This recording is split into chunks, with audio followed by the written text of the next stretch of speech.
Morning, everybody. How we doing today? It's Friday. Today we're going to talk about the great John Coltrane in the year 1965. And I think in order to really get some appreciation for these guys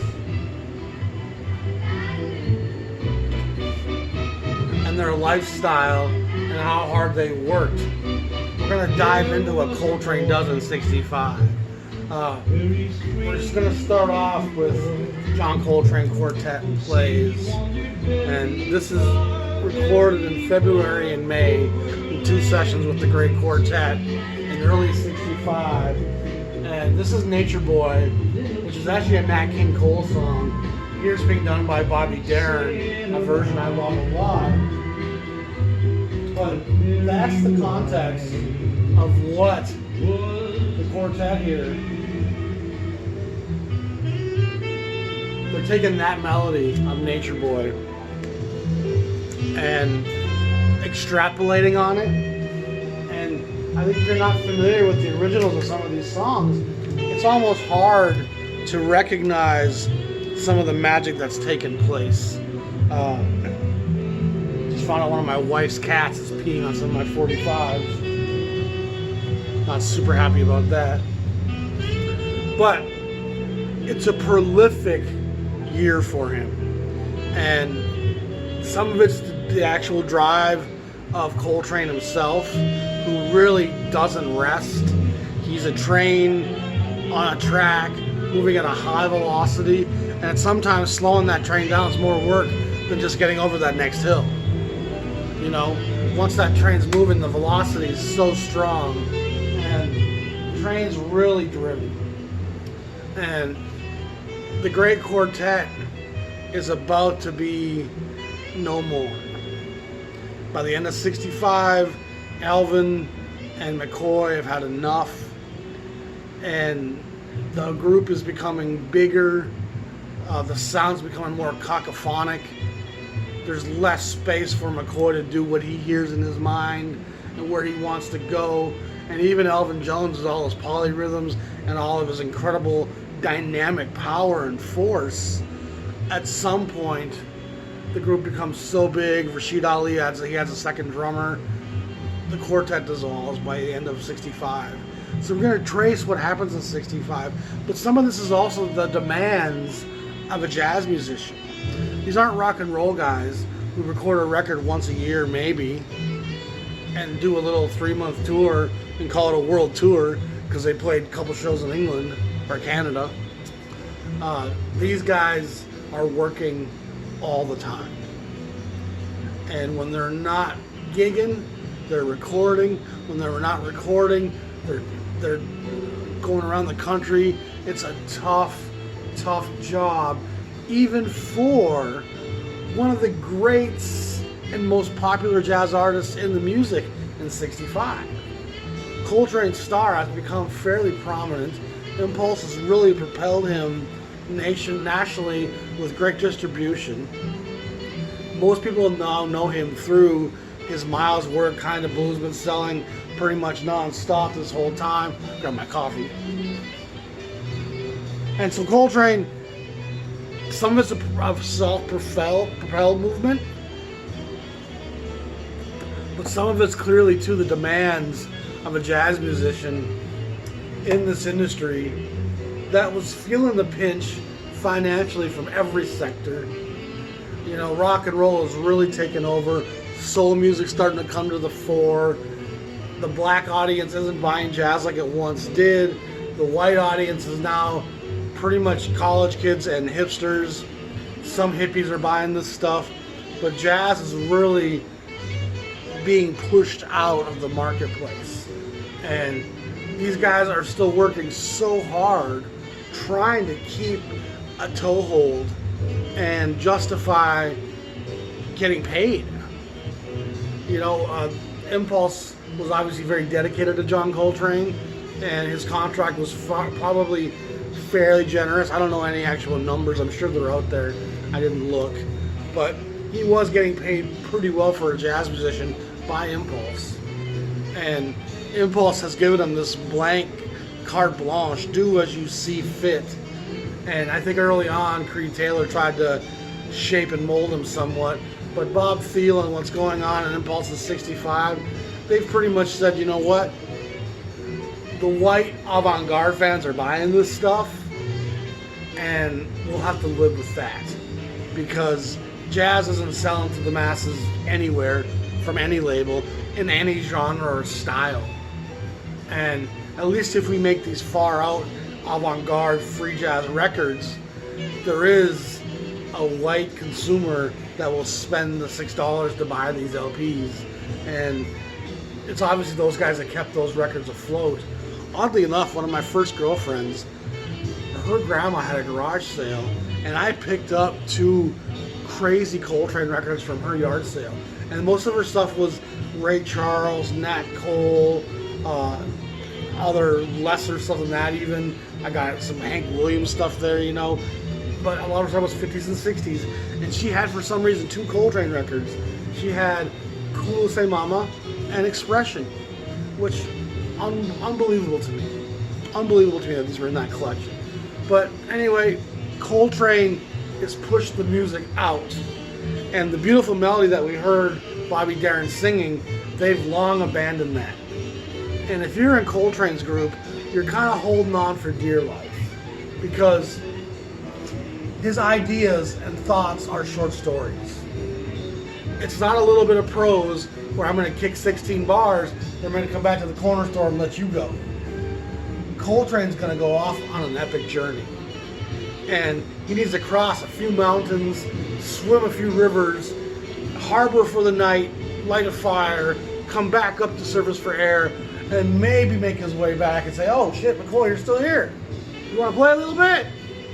So you spend a lot of time comping and filling space and giving structure to a player who's less and less concerned with structure. There he's stating the melody again briefly. And he is touching on Nature Boy there, but it goes fairly out beyond consistently. And Quartet Plays is kind of one of the last great quartet records. And it signals a bit of a beginning of the end. And what else is factoring into this, I think, on some level, is Coltrane's health is deteriorating. And he's aware of it on some levels. And I think a man who sees the writing on the wall is going to be a little bit more driven than a guy that doesn't have a sentence hanging over his head.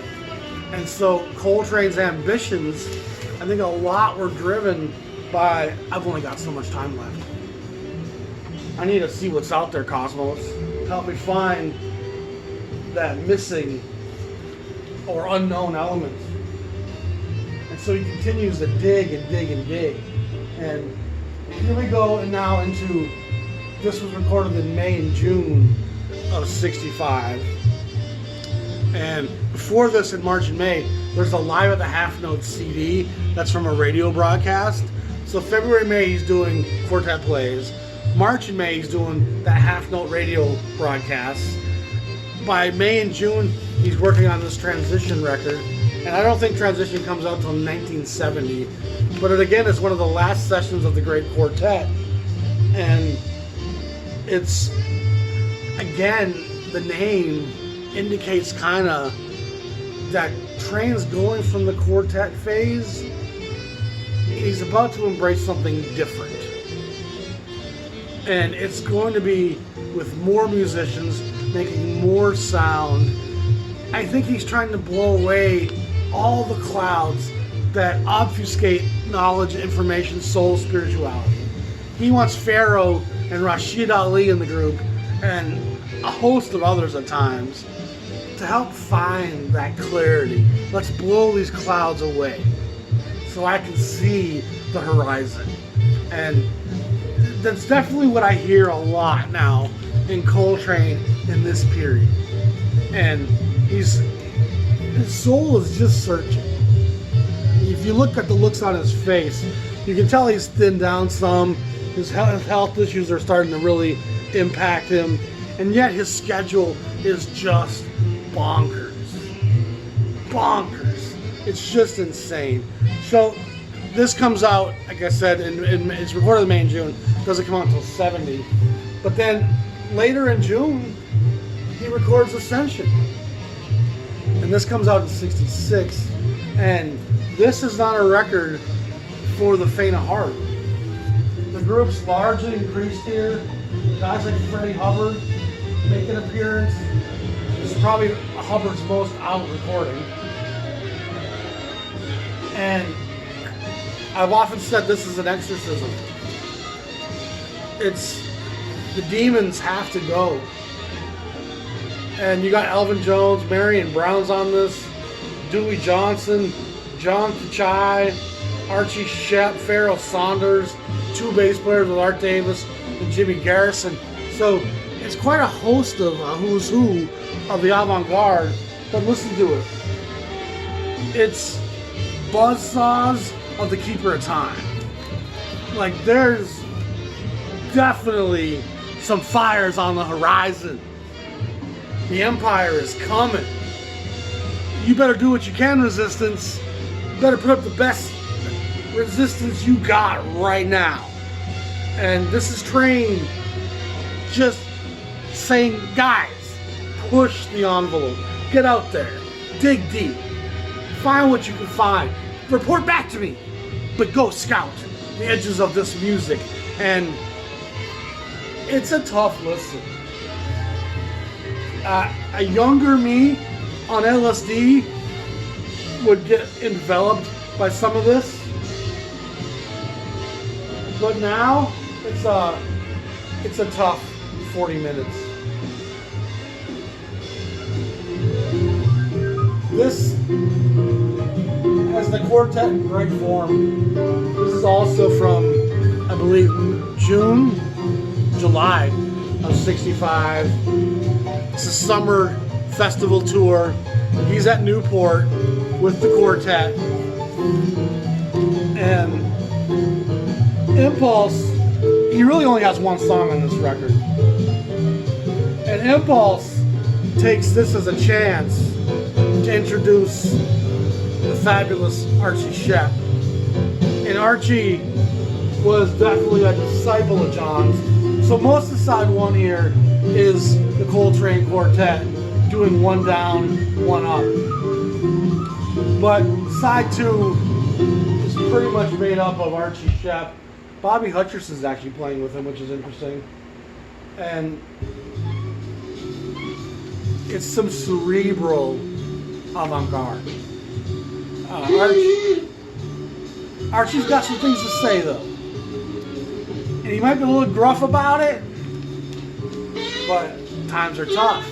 We're keeping it real. So this is July of 65.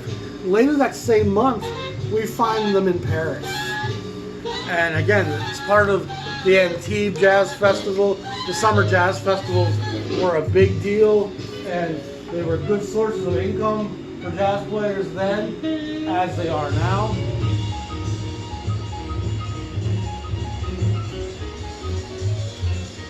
And I feel like this is a great last testament in some ways to the standard Coltrane. This doesn't come out until in Japan much later, and then this is an American issue over from probably 08 or 06. I guess one day they were at Antibes Jazz Festival, and the second day they were inside at the Salle Pleyel. I'm not sure what that is, if that's a theater or a nightclub or what. But the band's out there, like they're searching through it. But again, it's just part of their non-stop work. It's just, go guys, go. So now we move into August. And this is one of the few records that Coltrane Quartet doesn't record with Rudy Van Gelder. Sunshine. And it's August of 65. And it looks like it's supervised by Bob Thiel. Why Rudy Van Gelder's not on this one, I'm not sure. Perhaps Ascension scared him away. But we're heading towards the last days of the quartet here. And Coltrane's on the soprano sax quite a bit on this. The tenor.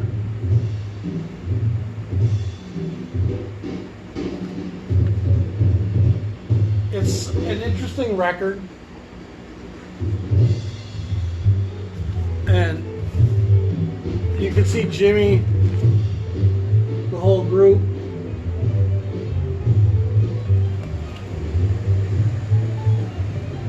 That smile seems to be less and less on his face towards the end, which is one of the sad things about Coltrane's life. It's, you know, you know. Now the last session that the classic quartet recorded together is this, which doesn't come out until '77, called First Meditation. And this is the first crack at these tracks. And it's a beautiful record. It's kind of one of those traditional sweet things that they like to do.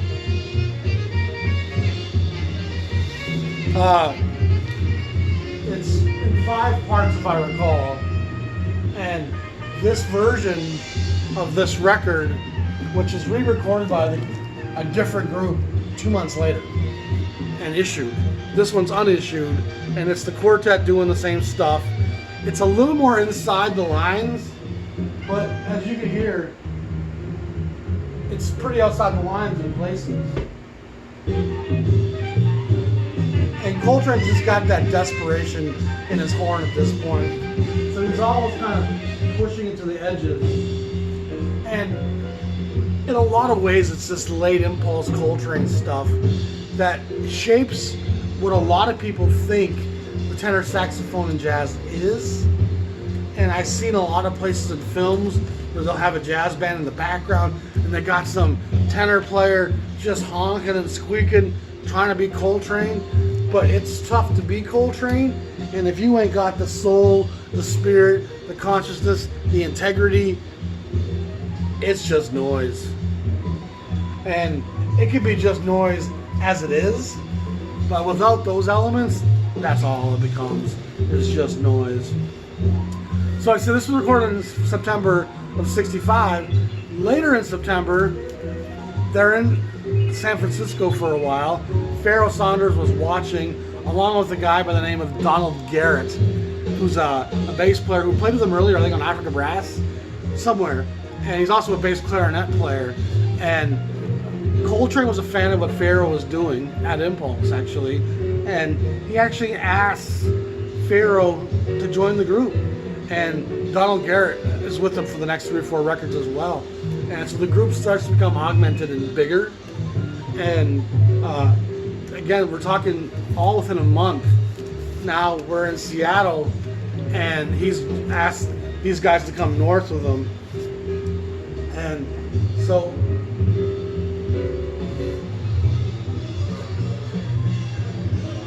adding Pharoah to the group, I think for McCoy especially, it was too much. I think it was too much. And I think Coltrane keeps his health somewhat from the group, so they're not really informed of his deteriorating health. And I think he maybe would have been more understanding had they known the condition John was in. But again, there's a desperation in what Coltrane's doing. And so here we are live in Seattle in the end of September 1965, and the group's grown, and the old quartet is no more. And October 1st, they head back into the studio and they record Own. And now this one doesn't come out until '68, after Coltrane's passing, and it's again a big lineup.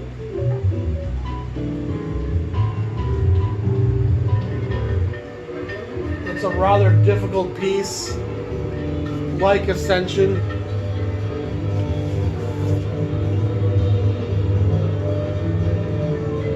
You got Joe Brazil on the flute, Pharoah Saunders in the group, Donald Garrett's in the group. So it's a 7-piece group. just one song and two parts on each side. Om. And again, there's that spiritual, what's my destination going to be element to it.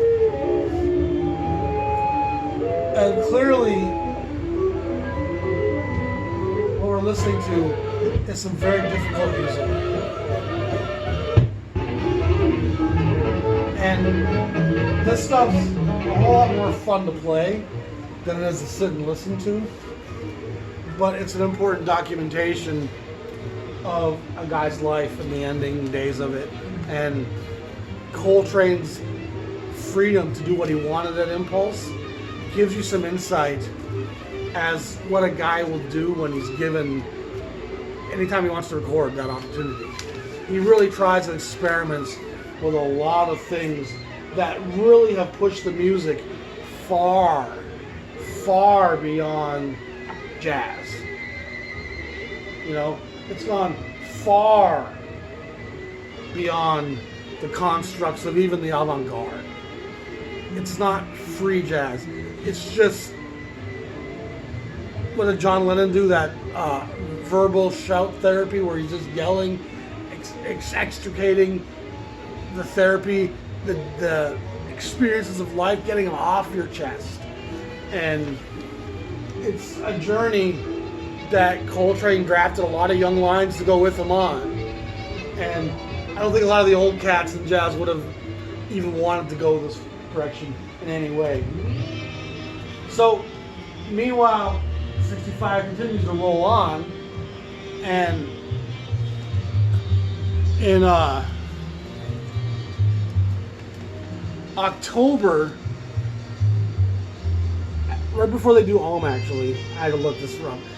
He records the song Selflessness in the studio, I believe in the West Coast. And the other live tracks on this are from a show in '63 with the quartet. But Selflessness again has Donald Garrett on it, playing the baritone clarinet, bass clarinet. Juno Lewis shows up on this doing some percussion. And this kind of sets up his next recording date in October, which is Hulu Say Mama, which is one of the ones I got from my girlfriend's grandma. And if you look at the man, he's shrouded in light. And this comes out in '67, I think before he passes. But even like the photographers seem to grasp the spiritual, cosmic, and life and death nature of what John's dealing with here. I'm actually a pretty big fan of Kula Say Mama. There's some quite melodic passages in it. Juno Lewis, who does some percussion, also does some singing and chanting on this record. And it's just kind of this global death march, seeking for my soul. And weirdly enough, Coltrane goes further out in '66. But '65 is this prolific year where all this music's being made, recorded, live. The quartet comes to its end, and he's opening the door to this new sound that nobody can call jazz. This is not jazz music. This is a whole nother thing. And it contains elements of jazz, of course, but there's not a lot of blues in this. There is some African Negro spiritual going on.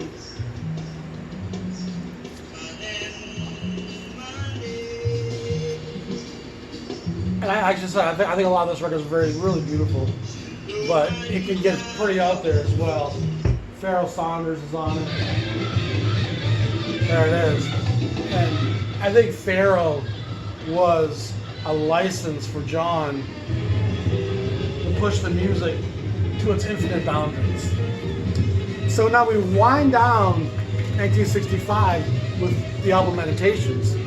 And this was that same one I showed you first, Meditations. This is the one that got released probably in '66. Yeah. And this is the same songs as First Meditation, only they've added, I believe Rashid Ali's joined the crew, and definitely Pharoah Saunders is on this one. Yep. So now you have two drummers pounding out that cacophony. Pharoah and John are two Jedis on the front lines battling cosmic demons. And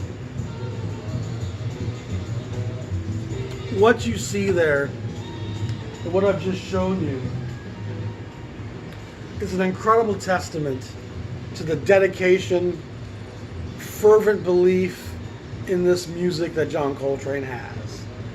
Even with his deteriorating health, even with his original great quartet kind of dissolving around him, there's a mission statement from Coltrane that's going to push him and drive him into the ground.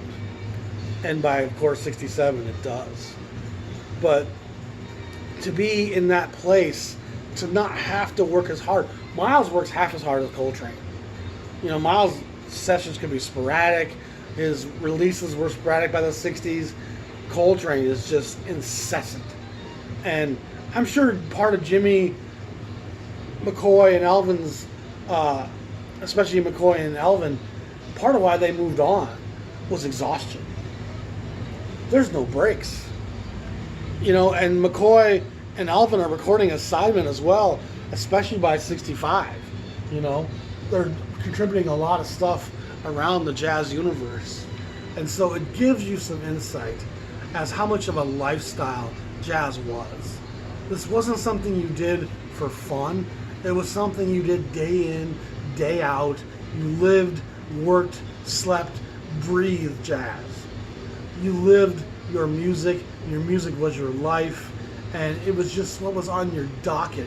And for them to have quartet plays, Transition, Ascension, New Thing, Sonship, First Meditation, Selflessness, Om, Kula Se Mama, Meditation, plus some other live things, it's a prolific year. And rock and roll people, the Eagles don't put 12 records out in their career. You know, but it's, of course, this is a much more immediate art form. We're documenting what we did right now and capturing that moment. Pop is a whole different approach to music, of course. But Coltrane is just a giant figure in the music. And I love him dearly. He was one of my first loves and passions in this music. And as I've gotten deeper into other jazz, it's given me some introspection into his career and his music. And again, it's just so beyond the borders of what the word jazz defines. And it doesn't diminish it in any way. It's on the edges of the boundaries of sonic existence. It's like it's so cosmically attached to the edges of the filament. And Coltrane knows he's out there. He knows he's exploring difficult territory. And of course, when McCoy and Elvin leave in 66, Rashid Ali fills that chair, Alice Coltrane joins the group, and they become even more art, avant-garde, soundscape, spiritual, but also difficult. It's very difficult music. And one of my questions I posed in my dozen questions about jazz is where Coltrane would have gone had he not been facing the end. And I think he would have come full circle back to the blues eventually, because the blues is at the heart of every black man. And it's not about his skin color, it's about his condition and experience within that skin color. And there's a certain amount of struggle, anxiety, and exhaustion that just comes from being a part of that community in America. And Coltrane, I've often said, he's interceding to the cosmos for all of us. And he's promising to share what he finds when he gets there. And there's a selflessness to him that is remarkable and empowering. but there is also a kind of a selfish drive to get to this place that probably helps dissolve the quartet, which you got to live with that, I guess. That's life. That's how relationships go. It doesn't diminish the legacy of that quartet. It's one of the greatest working groups in jazz history.